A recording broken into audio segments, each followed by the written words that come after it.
Okay, so this is a story about my one and only observation by this one vice principal, my first vice principal. I had it. Anyways, so this is like in the early 1990s, so over 30 years ago. Um, and back then, you would have if you're going to have an observation by your principal or vice principal, at least at our school district, you're supposed to have a pre-observation meeting where they sat with you and talked about what they're going to look for, and then you'd pick a day and a class period that they'd come, and you'd be ready to do your best. And they'd come that day, that period, and then you would go either that afternoon or soon within a day or two or three, you'd meet with them and do a post-observation meeting to go over what they observed and give you some suggestions and some criticisms and have it all written up and you would sign it.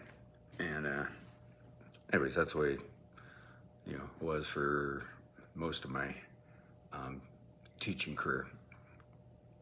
But anyways, I never got observed. My principal would just see me in the hall and just go talk to me, and then he'd say, "Okay, well, come by after school to sign your observation," and I'd be like, "Okay," and I'd come by after school, and he'd have something written up, and I'd sign it, and that was it. And so it wasn't. It was, I don't know how many years into my teaching, but the vice principal ended up deciding she was going to observe me, or being told by the principal to observe me. And so it was like third period and she just walks into my classroom. And me and her didn't get along for too well. We kind of butted heads. She was also the athletic director, and for some reason she didn't like wrestlers, and I was the wrestling coach, or didn't like wrestling coaches. But she just didn't like me that much. Felt like it anyways.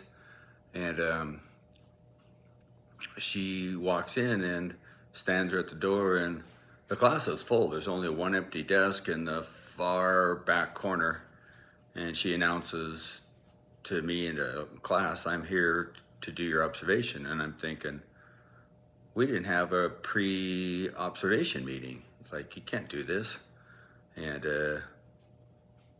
she kind of like wants me to keep, just continue, and while she discreetly walks, to her seat. And I was like, I'm not having any of that. So I just kind of fold my arms and stared at her, and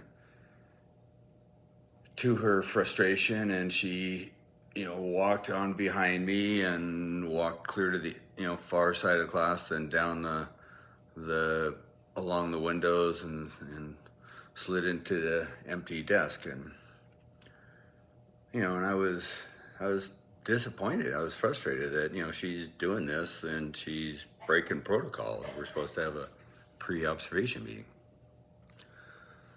So I to dramatize this to my classroom, it was like a class of ninth graders, and I dramatized my classroom like, "Okay, boys and girls, our beloved vice principal is here to observe me, and my job is in your hands. If I don't get a good observation, I could lose my job. And so I'd appreciate best behavior from you.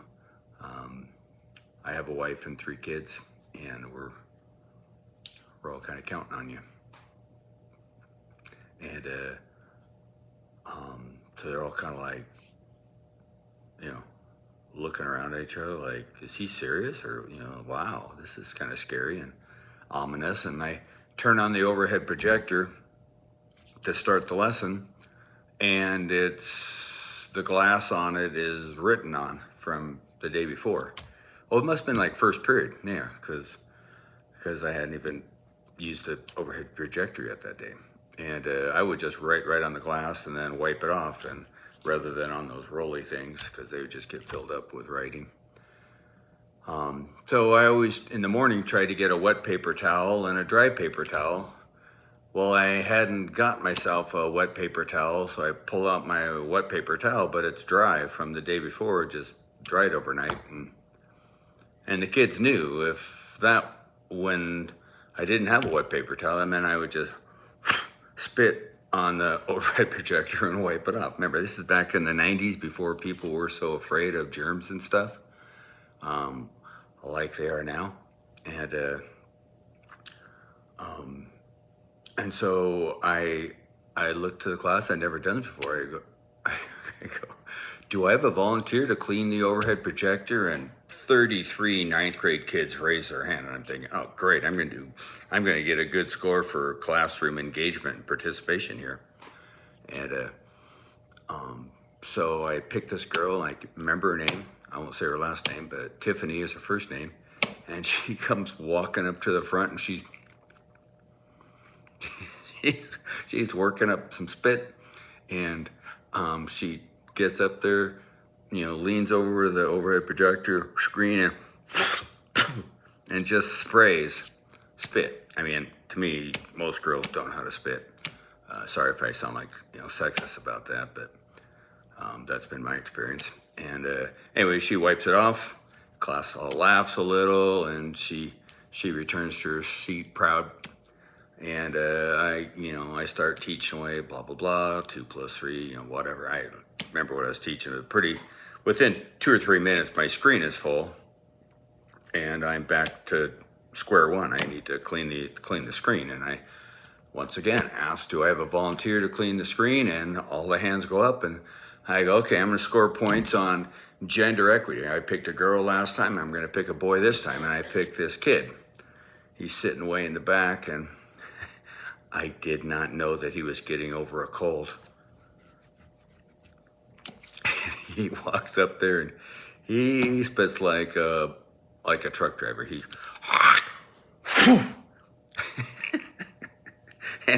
Oh my gosh. Because it's projected on the wall, and it's, here, oops. So this is like,